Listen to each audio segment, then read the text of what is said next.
आज हम पढ़ेंगे चोर का बलिदान। एक समय की बात है, किसी शहर में 3 नवयुवक रहते थे, जिनमें से एक राजकुमार था, दूसरा राजा के मंत्री का पुत्र था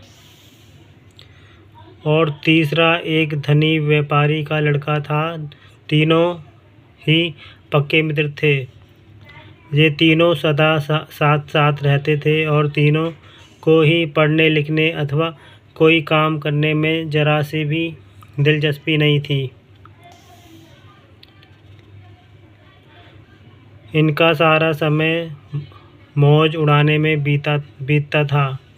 एक दिन राजा ने अपने पुत्र को बुलाया और कहा, तुम अपना सारा समय व्यर्थ ही बर्बाद करते हो। अपने तौर तरीके सुधार लो तो अच्छा है। मंत्री ने भी अपने पुत्र को बुलाया और कहा, तुम जिस प्रकार समय नष्ट कर रहे हो, मुझे जरा भी पसंद नहीं। अपने तौर तरीके ठीक करो। व्यापारी ने भी अपने पुत्र को बुलाया और कहा, अपने आप को सुधारो। यदि अब भी तुम मेरे कहने पर ना चले तो मैं तुम्हें घर से निकाल दूंगा। तीनों मित्र बैठकर आपस में विचार विमर्श करने लगे। राजकुमार बोला, हमें कुछ करना चाहिए। मंत्री के पुत्र ने पूछा, हम क्या कर सकते हैं?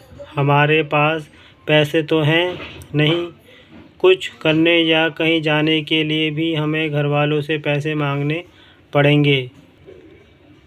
व्यापारी का पुत्र बोला, कहाँ से? कुछ दूर, यहाँ से कुछ दूर एक पर्वत है, यहाँ कीमती रत्न पाए जाते हैं। राजकुमार बोला, चलो फिर वहीं चलें। यदि हमें कुछ रत्न मिल जाएं तो हम अपने घर वालों की सहायता लिए बिना ही अपना निर्वाह कर सकते हैं।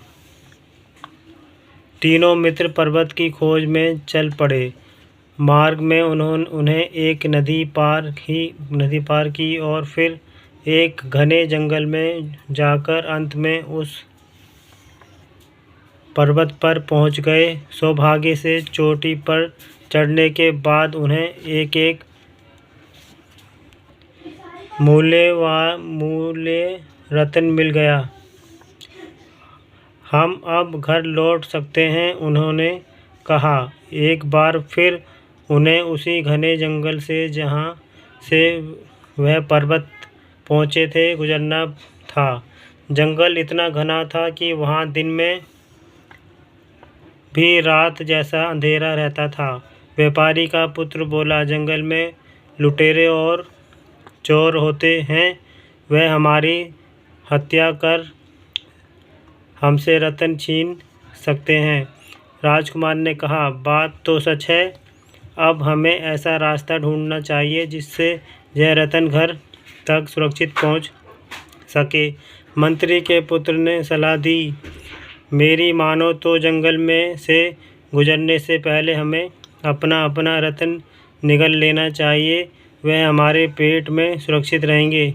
राजकुमार बोला, विचार तो अच्छा है। इस प्रकार किसी को यह पता नहीं चलेगा कि रत्न कहाँ है।